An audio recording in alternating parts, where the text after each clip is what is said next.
अस्सलाम वालेकुम स्टूडेंट्स, हमने ओरल पैथोलॉजी का टॉपिक जो था डेंटल एनॉमली स्टार्ट कर लिया था, ठीक है, जिसमें हमने डेंटल एनॉमलीज की एक डेवलपमेंटल एनॉमलीज पढ़ रहे थे। हमने उसमें साइज भी डिस्कस कर लिया था, साइज भी पढ़ चुके थे, मॉर्फोलॉजी, पोजीशन और स्ट्रक्चर भी हो गया था।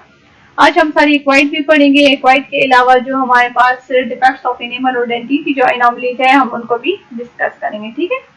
तो ये साइज भी डिस्कस हो चुका था, नंबर भी हो चुका था, शेप और फॉर्म भी हो चुका था, लेकिन कुछ हमारे पास इसकी एनॉमली जो है वो रहती है, इनको हम इंशाल्लाह आज डिस्कस करते हैं। तो ये साइज का हो गया था माइक्रोडोंशिया और मैक्रोडोंशिया, इसको हम पढ़ चुके थे। नेक्स्ट हमारे पास नंबर है, तो नंबर में हम सुपर न्यूमेरिटीज, मीडियोडेंस को, पैरामोलर को, डिस्टोमेलर और कंप्लीट एनोडोंशिया, हाइपोडोंशिया, एल्यूपिडोंशिया और पोजीशन को पढ़ चुके थे। फिर हमने शेप और फॉर्म को स्टार्ट किया था। शेप और फॉर्म में हमने फिजन को डिस्कस किया था।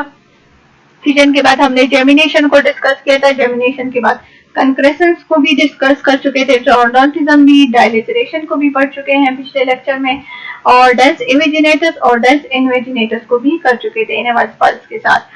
नेक्स्ट हमारे पास जो शेप और फॉर्म की एबनॉर्मेलिटी है या एनॉमली है वो है टैलेंस कस्ट। तो टैलेंट कस्ट शो कर रहा है कि हमारे पास यहाँ पे एक एडिशनल कस्ट प्रेजेंट होगा, ठीक है। तो आपके पास जहाँ टूथ के साथ एक एडिशनल कस्ट पड़ा होगा उसको हम टैलेंस कस्ट नेम देंगे। वो टैलेंस कस्ट जो है वो हमारे पास लोकेटेड होगा on the surface of the interior teeth, यानी यहाँ पे आपके पास लोकेटेड है। इंटीरियर टूथ में जहाँ पे हमारे पास कस्ट प्रेजेंट होगा, ठीक है, एडिशनल कस्ट, वी कॉल्ड इट टैलेंस कस्ट, ठीक है। वैसे तो एडिशनल कस्ट मोलर्स पे भी आ जाते हैं, लेकिन उनके लिए अलग टर्म होगा। लेकिन अगर इंटीरियर टीथ पे भी कहीं पे आपके पास इस तरह का एक्स्ट्रा कस्ट आए, वी कॉल्ड इट टैलेंस कस्ट।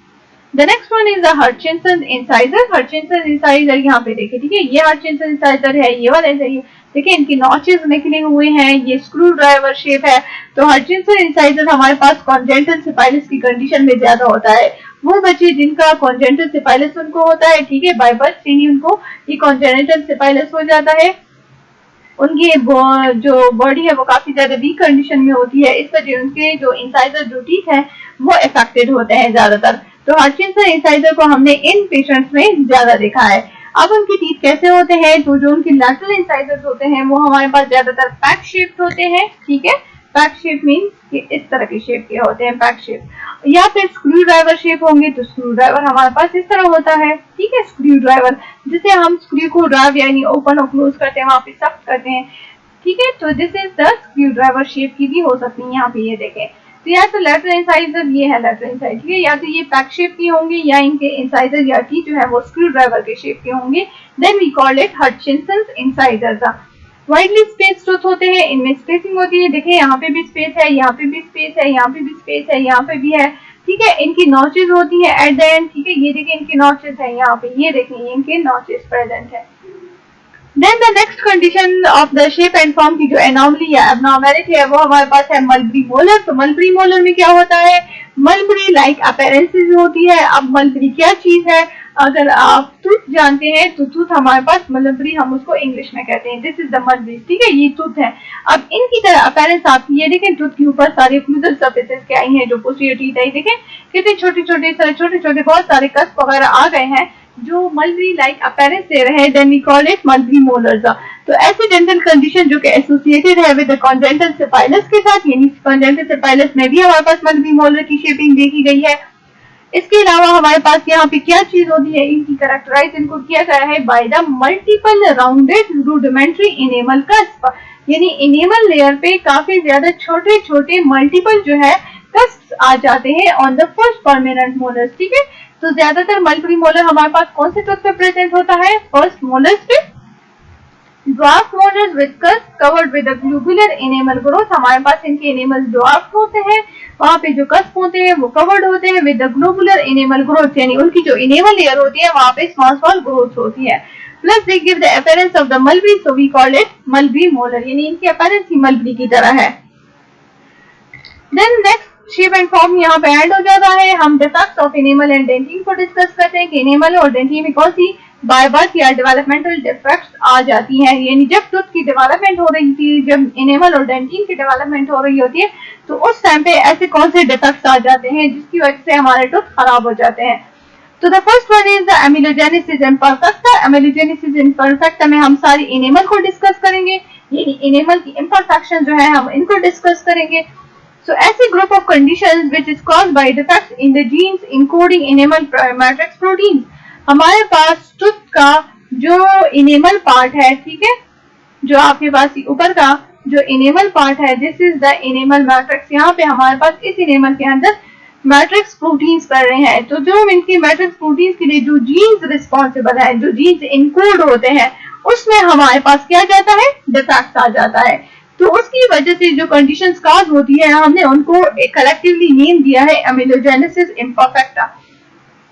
एमिलोजेनेसिस इम्परफेक्टा आपके पास दोनों डेंटिशंस को अफेक्ट कर सकते हैं, डिसिडुअस को भी और फर्मिनेंट को भी। इसकी क्लासिफिकेशन हमने की है based on the pattern of inheritance, यानी इनहेरिटेड कैरेक्टर्स की वजह से कौन कौन सी इनेमल की जो है एब्नॉर्मैलिटीज आ रही हैं या इम्परफेक्शंस आ रही हैं। So the first one is the hypoplasia, ठीक है, the second one is the hypermaturation and the third one is the hypocalcified। Hypoplasia में आपके पास जो है इनेमल प्रोटीन प्रॉपर्ली वहां लेआउट इसकी नहीं हुई थी, जिसकी वजह से इनेमल खराब होता है। हाइपोमैचुरेशन में जब हमारे पास टूथ एरप्ट होता है तो उसकी मैचुरेशन होती है, तो जिसकी वजह से इनेमल की मैचुरेशन नहीं हो पाती प्रॉपर, जिसकी वजह से टूथ इफेक्ट हो रहा। और हाइपोकैल्सिफाइड मींस के आपके पास जो टूथ की प्रॉपर कैल्सिफिकेशन होती है वो हाइपो में चली जाती है, यानी उसकी प्रॉपर कैल्सिफिकेशन नहीं हो पाती, जिसकी वजह से हमारे पास टूथ जो है वो खराब होता है। नेक्स्ट हम फर्स्ट वन डिस्कस करते हैं एमिलोजेनेसिस इम्परफेक्टा को, which is the hypoplastic amelogenesis imperfecta. Hypoplastic में क्या होगा, आपके पास इनएडुकेट फॉर्मेशन ऑफ मैट्रिक्स, जो इनेमल मैट्रिक्स है उसकी प्रॉपर फॉर्मेशन नहीं होती, जिसकी वजह से हमारे पास इनेमल की थिकनेस जो होती है वो रिड्यूस हो जाती है। इनेमल की थिकनेस रिड्यूस होने के साथ जो इनेमल का कॉन्टूर होता है वो एब्नॉर्मल हो जाता है। साथ में जब एक टूथ और दूसरी टूथ के बीच में जो इंटरप्रॉक्सिमल कॉन्टैक्ट होती हैं, ठीक है, यहाँ पे देखिए इंटरप्रॉक्सिमल कॉन्टैक्ट जो होती हैं वो सारी एब्सेंट हो जाती हैं, ठीक है। डेंटिन और पल्प चैम्बर जो होते हैं वो नॉर्मल होते हैं, लेकिन इफेक्ट किस पे ज्यादा आ रहा है, इनेमल पे, जिसकी वजह से इनेमल की थिकनेस भी कम हो रही है, कॉन्टूर भी खराब हो रहा है और बीच में कॉन्टैक्ट भी एब्सेंट हो रहे हैं। Then the next one is the amelogenesis imperfecta, hypomaturation। तो हाइपोमैचुरेशन में क्या होता है, मैचुरेशन प्रॉपर नहीं हो रही, so enamel is normal in form on eruption। यानी जिस टाइम पे आपके पास टूथ एरप्ट हुआ वो नॉर्मल था, लेकिन आफ्टर एरप्शन जब उसकी मैचुरेशन होती है, ठीक है, जो मिनरलाइजेशन होती है वो मैचुरेशन उसकी नहीं हो पा रही, जिसकी वजह से हमारे पास इनेमल जो होता है वो सॉफ्टर होता है। जब इनेमल सॉफ्ट है इट मींस कि वो वहां से चिप ऑफ नहीं हो सकता है, यानी वो वहां से हट सकता है, ठीक है। So it tends to chip from the underlying dentine, यानी इनेमल के नीचे जो डेंटिन लेयर है वो वहां से हट सकता है, यानी चिप ऑफ वहां से हो सकता है। रेडियोग्राफी अगर हम हाइपोमैचुरेशन को देखें तो ये हमारे पास इनेमल जो है affected enamel exhibit radio density similar to dentin. हमारे पास वैसे तो एनिमल की डेंसिटी ग्रेटर होती है then the dentin, because enamel हमारे पास मिनरलाइज्ड टिश्यू भी है और ये हमारे पास मोर स्ट्रॉन्ग टिश्यू भी है, ठीक है, और हार्ड टिश्यू भी है। लेकिन फिर जब हमारे पास हाइपोमैचुरेशन कंडीशन आ जाती है तो जब हम रेडियोग्राफ में देखते हैं तो एनिमल की डेंसिटी जो है वो डेंटिन की डेंसिटी के बराबर हो जाती है, यानी कम हो गई है उसकी। The third one condition of the amelogenesis imperfecta is the hypocalcified। Hypocalcified में क्या होता है, प्रॉपर कैल्सिफिकेशन नहीं हो रही, so the enamel matrix is formed in normal quantity, यानी मैट्रिक्स सही बना है but purely calcified, properly calcification नहीं हुई, जिसकी वजह से आपका जो न्यूली एरप्टेड टूथ होता है उसका इनेमल नॉर्मल होता है, थिकनेस में नॉर्मल इनफॉर्म भी होता है, लेकिन वीक होगा। क्यों? क्योंकि वहां पे उसकी प्रॉपर कैल्सिफिकेशन नहीं हो रही है। साथ में वहां पे उसकी जो अपीयरेंसेस है वो या तो ओपेक होती है या चौकी अपीयरेंस होती है। क्यों? क्योंकि उसकी प्रॉपर कैल्सिफिकेशन नहीं होती। तो ये यहाँ पे हमारे पास यहाँ पे ये देखें किस तरह नजर आ रहा है, this is the hypocalcified enamel. Hypocalcified enamel जो है हमारे पास खराब होता जाता है विद एज ऑफ फंक्शन, जितना उस पे टाइम गुजरता जाता है वो खराब होता है। कोरोनल एनिमल रिमूव हो जाता है क्योंकि वो वहां पे वीक होता है, प्रॉपर कैल्सिफिकेशन उसकी नहीं हुई तो वो रिमूव हो जाता है। Even less than dentin abrasion to gingiva, हमारे पास वहां पे उसका एनिमल जो है वो डेंटिन से कम हो जाता है, साथ में जिंजिवा की एब्रेजन भी होती रहती है। ये देखें किस तरह खराब इनका जिंजिवा हो चुका है। Radiographically density of enamel is less than dentin, और फिर अगर आप देखें तो डेंटिन की डेंसिटी हमारे पास हाइपोकैल्सिफिकेशन में कम होगी, या तो सिमिलर होगी या फिर कम होगी। नेक्स्ट वन हमारे पास जो डेंटिन की डिफेक्ट है वी कॉल्ड इट जनरली या collectively we call it dentinogenesis imperfecta. तो डेंटिनोजेनेसिस इम्परफेक्टा भी वो आपकी प्राइमरी टीथ को भी अफेक्ट कर रहा है, परमानेंट को भी। कैसे अफेक्ट कर रहा है? वो आपकी डेंटिन जो होता है नॉर्मली वो हमारे पास टूथ को कलर देता है, ठीक है। आपकी जो टूथ की व्हाइट कलरिंग या येलो कलरिंग किस वजह से होती है? Because of the dentin. तो ये डेंटिन आपकी टूथ को कैसे कलर दे देता है? डेंटिनोजेनेसिस इम्परफेक्टा में ब्लू और ग्रे कलर, ठीक है। तो ब्लूइश टू ग्रेश कलर की तरफ ले जाता है, मतलब टूथ की डिस्कलरेशन कर देता है। अब डिस्कलरेशन टूथ की क्यों हो जाती है डेंटिनोजेनेसिस इम्परफेक्टा में? क्योंकि जो हमारे पास ये टूथ है, ठीक है, आपके पास इनेमल लेयर है, अंदर आपके पास डेंटिन लेयर है and this is your pulp part. अब डेंटिन जो है वो टूथ को कलर दे रहा है, तो डेंटिन के नीचे कौन सा पार्ट है? पल्प प्रेजेंट है। तो कह रहे हैं कि डिस्कलरेशन क्यों हो जाती है? Because of the obliteration of the pulp chamber. जो आपका पल्प चैम्बर क्रोन में हमारे पास जो पल्प का पार्ट प्रेजेंट होता है उसे हम पल्प चैम्बर कहते हैं। जो रूट्स में प्रेजेंट होता है हम उसे रूट कैनाल्स और हम उसे रेडिकुलर पल्प भी कहते हैं, ठीक है। तो पल्प चैम्बर जो है वो सारा ऑब्लिटरेट हो गया है, वहां पे उसकी डिस्ट्रक्शन हो गई है, जिसकी वजह से वो आपकी टूथ को पिंकिश कलरेशन दे देता है, जिसकी वजह से समटाइम्स हमारे पास जो टूथ है वो ब्लू या ग्रे कलर का नजर आएगा। इन पिक्चर्स में आप देख सकते हैं कि यहाँ पे क्या हुआ है। डेंटिनोजेनेसिस इम्परफेक्टा में हमारे पास टू टाइप है, the type 1 and the type 2। Type 1 को हमने रिलेट किया हुआ है या एसोसिएट किया है with the osteogenesis imperfecta. Osteogenesis imperfecta के साथ इस तरह किया है कि जिनकी बॉडी में बोन डिसऑर्डर्स हो, ठीक है। ऑस्टियोजेनेसिस किस चीज से निकला है? ऑस्टियोबोन से निकला है। तो उस टाइम पे उसकी जो इम्परफेक्शन है तो उसकी वजह से आपका डेंटिन भी इफेक्ट हो रहा है या आपकी टूथ भी इफेक्ट हो रहे हैं। तो टाइप 1 में वो वाली कंडीशंस है। टाइप 2 वो कंडीशंस है जिसमें डेंटिन की एब्नॉर्मलिटीज है लेकिन साथ में उनकी बॉडी में कोई बोन डिजीज नहीं है, यानी विदाउट ऑस्टियोजेनेसिस इम्परफेक्टा आपका टूथ जो है वो खराब है। तो फर्स्ट वन हम यहाँ पे देख लेते हैं कि रेडियोग्राफिकली डेंटिनोजेनेसिस इम्परफेक्टा किस तरह नजर आते हैं। तो हमारे पास इनकी बल्बस क्रोन होता है। ये देखें इनकी क्रोन्स, ये देखें, ठीक है, ये बल्बस क्रोन है, ये देखें यहाँ पे, ठीक है।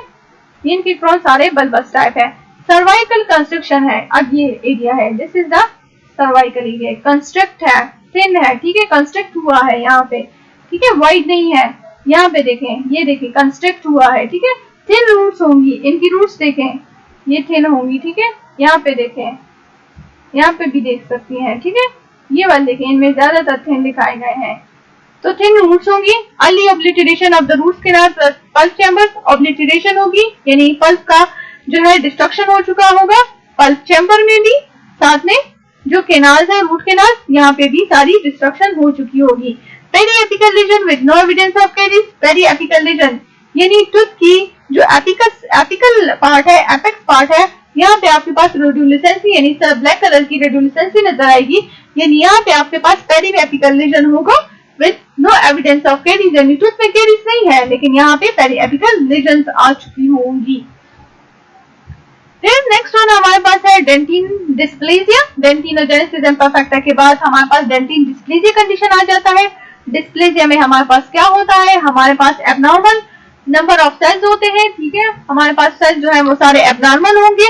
अब एबनॉर्मल सेल्स की वजह से हम ये कह सकते हैं कि डिस्प्लेजिया जो है वो हमारे पास कैंसरियस नहीं है, ठीक है। Dysplasia condition is not cancerous. आपके पास एबनॉर्मल सेल्स हैं बट नॉट कैंसरियस, लेकिन हाँ इसके चांसेस हैं कि डिस्प्लेजिया आगे जाकर आपको कैंसर कॉज कर सकता है, ठीक है, क्योंकि इसमें एबनॉर्मल सेल्स है। सो डेंटिन डिस्प्लेजिया में क्या हो रहा है? Real disturbance of the dentin formation बहुत कम केसेस में देखी गई है। सो रेयर है ये कंडीशन हमारे पास। इनेमल बिल्कुल नॉर्मल होगा लेकिन डेंटिन की फॉर्मेशन एटिपिकली होगी, साथ में हमारे पास जो पल्प की मॉर्फोलॉजी होगी वो एबनॉर्मल होगी। डेंटिन डिस्प्लेजिया को भी टू टाइप्स में डिवाइड किया है, टाइप 1 और टाइप 2 में। Type 1 is the radicular type, यानी डेंटिन डिस्प्लेजिया ने आपकी रेडिकुलर एरिया को इफेक्ट किया है, और टाइप 2 में आपकी कोरोनर एरिया को इफेक्ट किया है। So let's discuss type 1। Type 1 में हमारे पास रेडिकुलर टाइप में क्या होगा? रूट्स जो होंगी वो सारी शॉर्ट होंगी, ठीक है। डेंटिन डिस्प्लेजिया में एक्सफोलिएशन विद लिटिल ट्रॉमा, यानी जैसे ही एक थोड़ा ट्रॉमा टूथ को मिलेगा वो वहां से निकल जाएगा, उसकी एक्सफोलिएशन हो जाएगी, निकल जाएगा, ठीक है।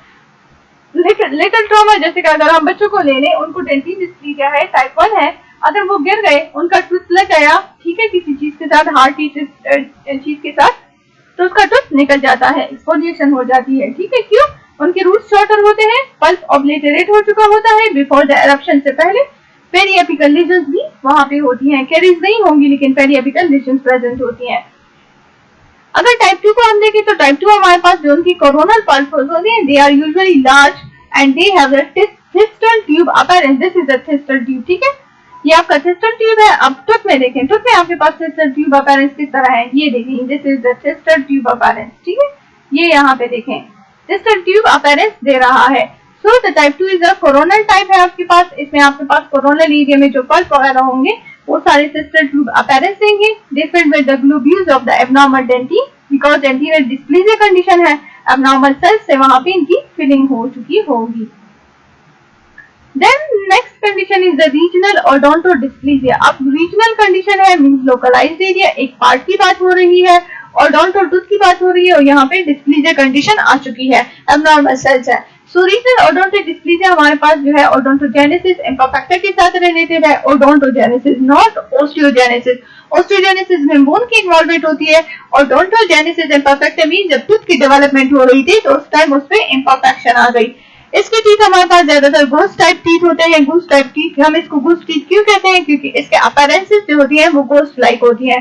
एटियोलॉजी हमारे पास अननोन है, लेकिन हाँ डेवलपमेंटल एब्नॉर्मलिटी है, तो हम कह सकते हैं कि हमारे पास इसमें जो डेवलपमेंट टाइम इसकी एब्नॉर्मलिटी आ गई थी, जिसकी वजह से रीजनल ओडोंटोडिस्प्लेसिया हो गया। One of several teeth in the localised area are affected. हमारे पास इनकी टीथ लोकलाइज्ड एरिया में इफेक्ट होंगे because the condition is the regional. Maxillary teeth हमारे पास इसमें ज्यादातर अफेक्टेड होते हैं, they are more frequently than the mandibular area. ये यहाँ पे देख सकते हैं मैंडिबुलर टीथ यहाँ पे अफेक्टेड है इनकी, ये देखें प्रॉपर टीथ भी नहीं आए। टीथ अफेक्टेड में एग्जिबिट अ डिले और टोटल फेलियर इन एरप्शन, तो या तो एरप्ट नहीं होंगे, उनमें फेलियर आ चुका होगा, या उनकी एरप्शन जो होगी वो डिले होगी।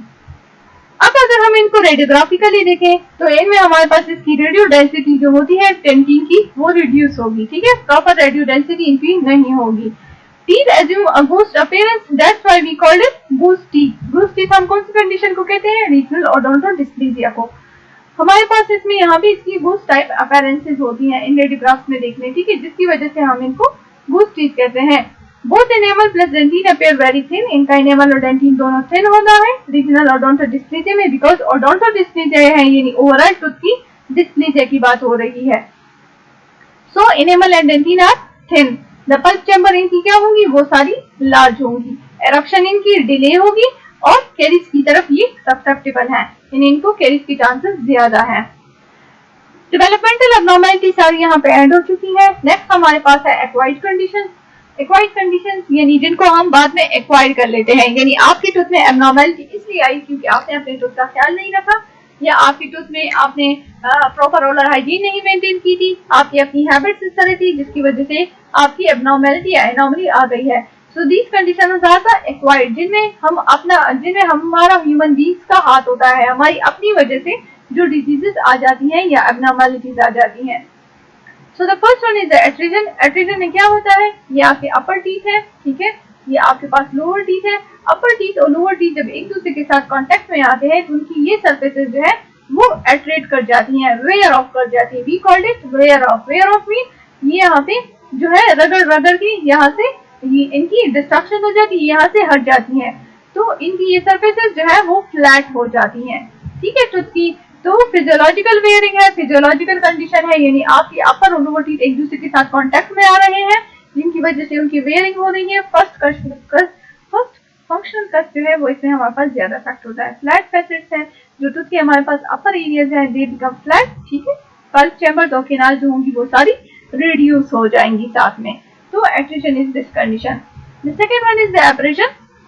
एब्रेशन में क्या होता है, टूथ की सरफेसेस एब्रेड होंगी। एब्रेड क्यों होती है, क्योंकि हम जब ब्रशिंग करते हैं, the brushing is the main responsible for the abrasion of teeth, कि आप ब्रश कर रहे हैं या आप जो ब्रिस्टल्स वगैरह है वो आपकी टूथ सरफेसेस पे यहाँ पे इनको एब्रेड कर देती है, रफ कर देती है, या हमारे पास जो टूथपेस्ट वगैरह होते हैं उनमें एब्रेसिव पार्टिकल्स होती है वो काफी ज्यादा हाई होती है, जिसकी वजह से आपकी टूथ सरफेसेस खराब हो जाती हैं। तो एब्रेशन में हमारे पास रिस्पॉन्सिबल कौन सी चीज है, ब्रशिंग है।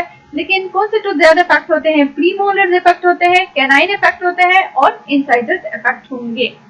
तो प्रीमोलर ज्यादा इफेक्ट होते हैं, this is the greater sign, than the canine से ग्रेटर इफेक्ट होते हैं than the incisors. The next condition is the erosion. Erosion में हमारे पास टूथ जो है वो सरफेसेस एरोड हो जाती है, इसकी कॉज क्या है? केमिकल्स है, एसिड्स है, जो लोग एसिडिक ड्रिंक्स ज्यादा पीते हैं, ऐसी केमिकल्स है, ठीक है, जो आपकी टूथ सर्फेसेस को एरोड करेंगी विदाउट द बैक्टीरिया। बैक्टीरिया की इन्वॉल्वमेंट एरोजन में नहीं है।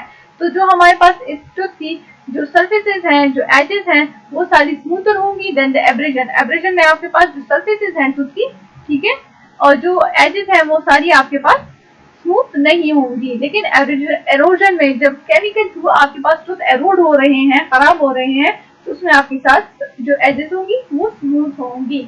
So difference between the abrasion and the erosion is this. The next one is the internal resorption. Name show हो रहा है कि टूथ की इंटरनल साइड पे रिसॉर्प्शन होगी। यानी टूथ के इंटरनल क्या है? आपके पास पल्प प्रेजेंट है ना। अब याद नहीं, पल्प की यहाँ पे रिसॉर्प्शन हो चुकी है। यहाँ पे देखें रिसॉर्प्शन हुई है, तो वो यहाँ पे फैल रहा है। So internal resorption is an uncommon resorption condition है टूथ की, which starts from the root canal and destroy the surrounding tooth. यानी ये आपके पास टूथ की रूट कैनाल से स्टार्ट हो जाती है, साथ में अदर टूथ स्ट्रक्चर्स हैं। अब ये हम देखिए, ये अदर यहाँ पे साइड पे, ये देखिए यहाँ पे, ये देखिए, दिस इज द कैनाल। लेकिन कैनाल के अलावा वो आपकी इस साइड पे भी आया है, इस साइड में, इट मींस कि वो आपकी सराउंडिंग टूथ स्ट्रक्चर्स को खराब कर रहा है। It is easy to control the process of the internal root resorption को हम कंट्रोल कर सकते हैं किसके through? Through severing the blood supply to the resorbing tissue. जहाँ पे आपके पास ये एरिया, पल्प एरिया रिसॉर्प हो रहा है, वहाँ पे इनको प्रॉपर ब्लड सप्लाई की जाए ताकि यहाँ पे जो रिसॉर्प्शन है वो स्टॉप हो जाए। अब इसकी कॉजेस क्या है? क्यों हमारे पास हो जाता है? जो एक्यूट ट्रॉमा की वजह से, कोई टूथ को ट्रॉमा लग गया था, कोई बच्चा गिर गया है, कोई धक्का लग गया है, कोई मुक्का लग गया है, ठीक है, या कोई स्पोर्ट्स के टाइम, तो उसकी वजह से हमारे पास रिसॉर्प्शन हो जाती है। डायरेक्ट और इनडायरेक्ट पल्प कैपिंग, जब हम टूथ की यहाँ पे पल्प को कैप करते हैं, ठीक है, दिस इज पल्प पार्ट, तो यहाँ पे जब आप उसको कैप कर रहे हैं, ठीक है, इसको एक कवर डाल रहे हैं, पल्प कैपिंग इंशाल्लाह आगे जाकर आप लोग पढ़ेंगे। तो जब हम डायरेक्ट और इनडायरेक्ट पल्प कैपिंग करते हैं तो उसकी वजह से भी हो जाती है रिसॉर्प्शन, पल्पोटमी की वजह से भी हो जाती है, ठीक है। यानी आप कोरोनल पल्प को जो है वो रिमूव कर रहे हैं पल्प चैम्बर से, और पल्प को वहाँ पे हमने रिमूव किया, वहाँ पे हमने फिलिंग रखी, तो पल्पोटमी की वजह से भी। और इनेमल इन्वेजिनेशन, इनेमल इन्वेजिनेशन में क्या पड़ा था कि जब हमारे पास इनेमल लेयर इस तरह से इन्वेजिनेट कर रहा है टूथ के अंदर, तो उसकी वजह से भी रिसॉर्प्शन हो सकती है और हमारे पास टूथ जो है वो भी मोटर लाइक होंगे। यहाँ पे आप देख सकते हैं इस टूथ में आपके पास इंटरनल रिसॉर्प्शन हुई है। यहाँ पे भी आप रेडियोग्राफ में भी देख सकती हैं कि आपके पास टूथ किस तरह के हैं, कैसे रिसॉर्प्शन इनमें हो रही है। इस कंडीशन में देखें, ठीक है, ये आपकी साउंड की टूथ को खराब कर रहा है। यहाँ पे देखें ये ऊपर की तरफ जा रहा है, यहाँ पे भी देख सकते हैं, ठीक है। The next condition is external resorption। तो external resorption में हमारे पास क्या होता है? एक्सटर्नल इन्फ्लुएंस, यानी ऐसी रिसॉर्प्शन जो आपके पास टूथ के आउटसाइड होगी। टूथ के आउटसाइड हमारे पास रूट सर्फेसेस हैं, रूट के साथ हमारे पास पीडियल और सीमेंटम वगैरह पड़े हैं, तो वहाँ पे जो हमारे पास रिसॉर्प्शन हो जाती है। तो एक्सटर्नल इन्फ्लेमेटरी रूट रिसॉर्प्शन, आपके पास टूथ के एक्सटर्नल रूट रिसॉर्प्शन हो रही है रूट साइड पे। The process that start from the minor lesion of the PDL, यानी आपकी सीमेंटम या आपकी पीडियल को जो है एक माइनर लेजन या माइनर ट्रॉमा वहां पे लग गया था, लेजन वहां पे स्टार्ट हो गया था, जिसकी वजह से ड्यू टू ट्रॉमा और the contamination with the bacteria, ठीक है, यानी ट्रॉमा की वजह से वो लेजन आया है या बैक्टीरिया की कंटेमिनेशन की वजह से वो आया है वहां पे लेजन, और वो माइनर लेजन वहां पे क्या कर रहा है? That induce the small root resorption cavities, वो आपकी रूट के साथ जो है उसको रिसॉर्प कर रहा है। और रूट की रिसॉर्प्शन के साथ, यानी अगर मैं यहाँ पे बनाऊं तो, ठीक है, ये आपका रूट पार्ट है, तो वो रूट को यहाँ पे रिसॉर्प्शन कर रहा है। रूट की रिसॉर्प्शन के साथ वो यहाँ पे डेंटिन की तरफ जा रहा है, डेंटिनल ट्यूब्यूल्स की तरफ, एंड द रूट कैनाल की तरफ जाएगा। Initially it doesn't involve the pulp tissues. External resorption में हमारे पास पल्प टिश्यूज इन्वॉल्व नहीं होते ज्यादा, लेकिन इंटरनल में आपके पास पल्प टिश्यूज इन्वॉल्व है, एक्सटर्नल में नहीं होते। कॉजेस क्या है? हमारे पास लोकल इन्फ्लेमेशन की वजह से भी हो सकता है और टू मच मैकेनिकल फोर्सेस की वजह से भी एक्सटर्नल रिसॉर्प्शन हो जाती है। तो ये हमारे पास एक्सटर्नल रिसॉर्प्शन, ठीक है। यहाँ पे देखें, ये आपके रूट्स को यहाँ पे रिसॉर्प करें, यहाँ पे आप देख सकते हैं रिसॉर्प किया है, यहाँ पे देखिए रिसॉर्प किया है इनको, ठीक है। तो नेक्स्ट कंडीशन इज हाइपरसीमेंटोसिस। हाइपरसीमेंटोसिस क्या है? नेम हमें शो करा है कि हाइपर यानी ज्यादा, सीमेंटोसिस सीमेंट है, तो आपके पास हाइपर सीमेंट जो है वो वहां पे जमा हो चुका है। अब इस कंडीशन में देखिए हाइपर सीमेंटोसिस कंडीशन यहाँ पे आई हुई है। So it's an idiopathic disease. Idiopathic means के यहाँ पे आपके पास कॉज का पता नहीं है, नॉन नियोप्लास्टिक कंडीशन है, कोई कैंसीरियस कोई एबनॉर्मल सेल्स यहाँ पे नहीं है, ठीक है। It is characterised by the excessive buildup of the normal cementum. हमारे पास नॉर्मल सीमेंटम जो है वो एक्सेसिव उसकी बिल्डअप हो जाती है, कैल्सिफिक टिश्यूज वहां पे ज्यादा आ जाते हैं, कहाँ पे, रूट्स के ऊपर, क्योंकि रूट की कवरिंग जो है वो सीमेंटम है, तो सीमेंटम हमारे पास वहां पे एक्सेसिव उसकी एक्यूमुलेशन हो जाती है, एक टूथ पे या 2-3 टूथ पे, ठीक है। We called it the hypercementosis. A thicker layer of the cementum can give the tooth an enlarged appearance, जिसकी वजह से आपके पास टूथ की एक enlarged appearance। अब देखिए ये टूथ कितना enlarged, यहाँ पे कितना वाइड नजर आ रहा है, क्यों? क्योंकि यहाँ पे हाइपरसीमेंटोसिस हुआ है, यहाँ पे देखिए हाइपरसीमेंटोसिस हुआ है, यहाँ पे देखिए, ठीक है। तो हाइपरसीमेंटोसिस की वजह से टूथ enlarged appearance देता है, which mainly occurs at the apex or the apexes of the tooth। आपके पास कहाँ हाइपरसीमेंटोसिस होंगे? At the apex part, this is the apex part, ठीक है। एपेक्स पार्ट पे ज्यादातर होगा, यहाँ पे देखिए this is the apex part of the tooth पे ज्यादा होगा, क्यों? क्योंकि हमारे पास टूथ की रूट की कवरिंग किसने की है? सीमेंटम ने, और जहाँ पे सीमेंटम होगा वहां पे excessive buildup of normal cementum होगा, नॉर्मल सीमेंटम, ठीक है, जिसकी वजह से हम इसको कह रहे हैं नॉन नियोप्लास्टिक कंडीशन, क्योंकि यहाँ पे नॉर्मल सीमेंटम की बिल्डअप हो रही है। Okay, thank you. लेक्चर और आपका चैप्टर जो है वो यहाँ पे एंड हो जाता है। कोई क्वेश्चन है तो आप पूछ सकते हैं।